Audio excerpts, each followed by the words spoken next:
What's up, Goon Squad? All right, today we're gonna be putting together the Sahara. Probably gonna start off with the fender flares that we got in that we haven't unboxed. We're gonna go ahead and sand the door handles and paint them and let them dry. So that's why we're gonna start off with the flares. Who doesn't love an unboxing of something? Anything. Well, anything for a Jeep, that is. They were around, let me say, I think I'm gonna say 150 bucks, right? Yeah, on the flares. like that. So these flat flares, we love them. They're plastic, but they're great for the price, you know? Yeah, they're durable. And they're easy to install. What is this? Nice. Comes with the actual little rubber seals. Yeah. It's got little blinker lights in there. These are gonna look awesome for a Sahara. We're just pulling them out the box. We're gonna set them on the wheels. Man, I love it. I love it. I don't even want to show y'all how it's gonna look. I think it's gonna change the whole look of the Jeep. I'm honestly kind of second guessing on whether we should lift it or not. Probably lift or level kit. Just depends. A lot of people like to keep it stock. A lot of people like to keep it stock. We've been getting a lot of comments about how they like stock little Saharas, but we'll see. We might throw a leveling kit or something. So let's install these seals first. So this is one huge seal. And we'll just cut them. Yeah, we just trim it up to each individual fender. So there is 3M on the inside of this seal. So we're gonna install this one fender here, and then we are gonna paint the handles, and while they dry, we're gonna install the rest of the fender flares.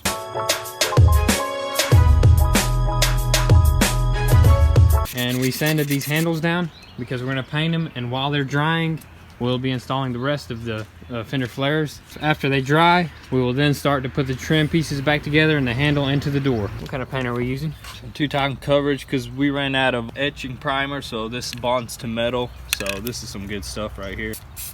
Just a light coat for now.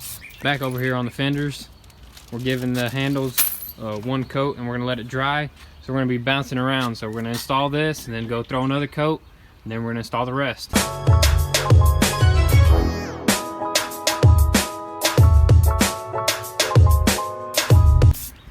Another coat on these handles. This will probably be the last, right? Maybe, we'll see when it dries. They're gonna look clean. Dang, that Jeep's looking pretty sick with them fender flares.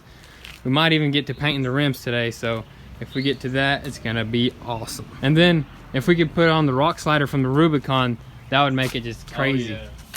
Last fender here. All 4 fender flares on. Now onto this little blinker light here. Yes, side marker. We're gonna try to install this and wire it up. We got another little upgrade. Clean, clean. And it's gonna match the halos that we got on the way. Is it gonna have a orange light bulb in there? Yep, it came with some light bulbs. Oh, nice. I think so. Yep. Amber. Cool. Both amber lights are in.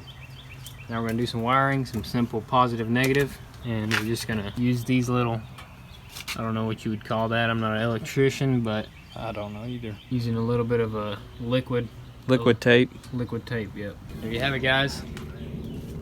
Got the ambers in, amber whites, and we got the little turn signals on the flare. Looking good, looking good. One last coat on these handles, and they should be good to go. Some more of that trim and bumper paint on plastics and makes it look brand new. A little bit more things that we gotta paint. That little piece that goes up there that covers the sway bar, and also the license plate bracket, which is just gonna shine. It's gonna make it look a lot cleaner. You do gotta scuff this stuff because you want the paint to stick really nice. Thing's gonna look clean, man. All these clean trim pieces. Oh, yeah. Moolah. Jeep is getting closer and closer. We gotta do one thing actually to the white Rubicon. So we got a little issue. The TPMS light won't go off for some reason, and we had them reset by like a tire shop. They reset it, but still TPMS is still on, so we're gonna go to the dealership, see if they could probably help us out. But we made sure we had good pressure in all the tires. We got them reset. We drove for about 20 minutes on above 50 miles an hour, so that's what it calls for. So we did all that good stuff, and it's still on, so we're gonna take it to the dealership, see what they can do for us. Hopefully they don't try to charge the heck out of us. As you can see there, won't even read the pressure. So he's gonna take it to the dealership. The Steelership, I mean. Let me know what happens. The guys at the Steelership tell you. The guys at the dealership told me it would be $130 just to diagnose it, and I'm like, I know the diagnosis. It won't.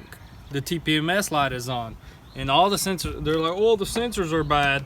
I'm like, nope, got them checked out at NTB, and they said sensors are all good.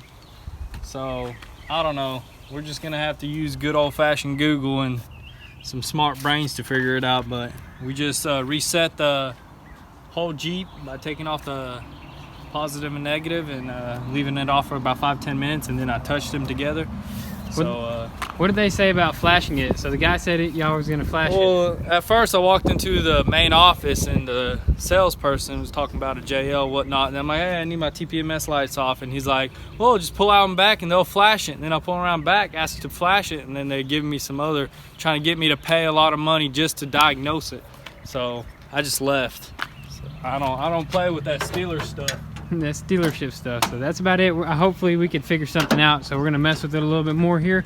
See what it does. I mean, it's not a big deal, the TPMS, but when you're selling it, not a lot of people like seeing any lights on. So.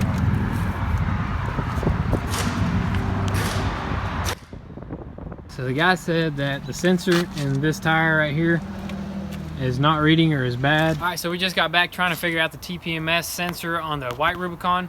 So we didn't quite figure it out yet. I think we still got to drive it for about 10 minutes above 50 miles an hour, but we're gonna do that this afternoon. But for now, we're gonna go ahead and start putting these handles back together, all these trim pieces, maybe even get these taillights cut out if we get time. But for the most part, right now, we're gonna put together the door trims on left and right side, and also the trim for this trunk lid here.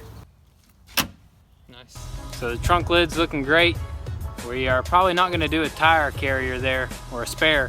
We're just gonna do the delete. I think it looks clean like that. It's gonna look clean with the round LEDs that we got. And now it's onto the door trims. So the first thing that you wanna put together is the handle, and then you move around to the trim that goes here, and then the seal, and then the actual trim that goes on this the whole panel that goes on this side here. So we're getting some progress on these door panels. Also this handle, but we had to stop right quick because the UPS brought us some presents. Headlights for the Jeep. Not just ordinary headlights, halo headlights. Yep. Man, them are beautiful. Oh yeah. Just like the Rubicon TJ. Oh yeah, let's install them. It's gonna look great. Easy to install, so let's get it done. Starting to look trimmed out. We got these headlights in. Need a bezel there. We got this handle in on this side. Got this panel in also. Got the handle, the panel.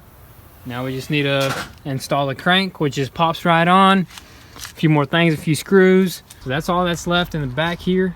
There's a few more seals, windshield wipers, just like some surrounds here that go there. A lot of cleanup, but we're getting close, we're getting close. Can't wait to put on them rear tail lights. There you have it, guys. The front end, man, it is looking great. Yep, it's definitely dirty. It could use a wash. Still need some paint on the wheels to top it all off, make it sparkle, but it's already glowed up. It's glowing.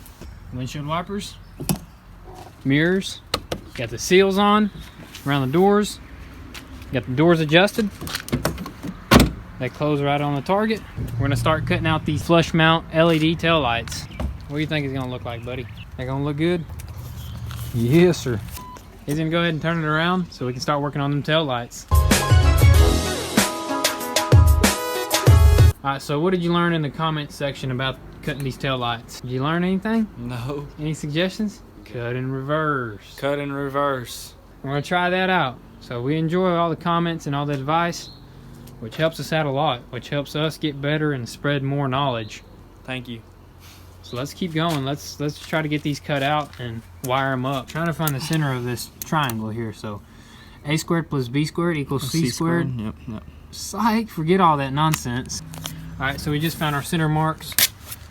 Right there where that black mark is, you can barely see it, but we're throwing strips of tape to kind of protect the paint just in case we do have a little slip. This hole saw here is technically made for wood, but you can't really find a metal hole saw of this size, so we're doing what we can. Also, when getting ready to cut this side over here, the right side, you got to be careful for the evap canister, the evap system, which is back there, so you got to unscrew a couple bolts, unscrew a plate, and loosen up that evap system, so and push it a little bit forward so you don't run into it with your hole saw. That thing's done.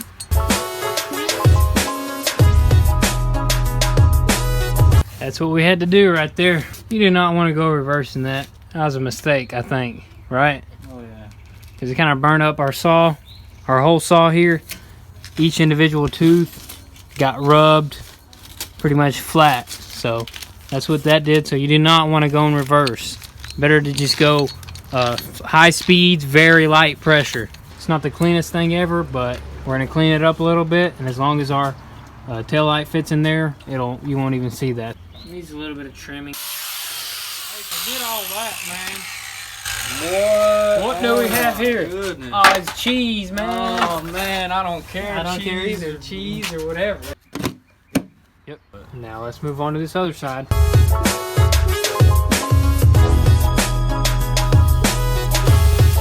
So I just did a little mock-up tape up to paint the inside with the metal so it don't rust. All right, for this right side tail light, you do got to cut a notch in it, and it misses the evap system. You see what you got to trim up? That corner right there. There you have it, guys. We got them working. All right, guys, so it's a wrap up. We got a lot of things done today. We kind of got into the darkness, but it's all right. We did a lot. We cut out the tail lights, headlights, turn signals, trimmed everything out, so it's getting really close to being finished. And we had that Rubicon issue with the TPMS. We have done research and whatnot. We kind of have an idea what the problem is, so we'll figure that out tomorrow. If you're new to the channel, be sure to like and subscribe. Turn on your post notifications to see when these awesome videos come out. Also, be sure to follow me on Instagram to get the inside scoop of something before YouTube. Also, be sure to check out goonzquad.com. Copy a decal or copy a shirt or a hoodie. Copy something and support your boys. Check out the links down below. You can become a Patreon, or you can go to our GoFundMe and donate there for our future shop build. Thanks for watching, guys. We'll catch you tomorrow. Peace.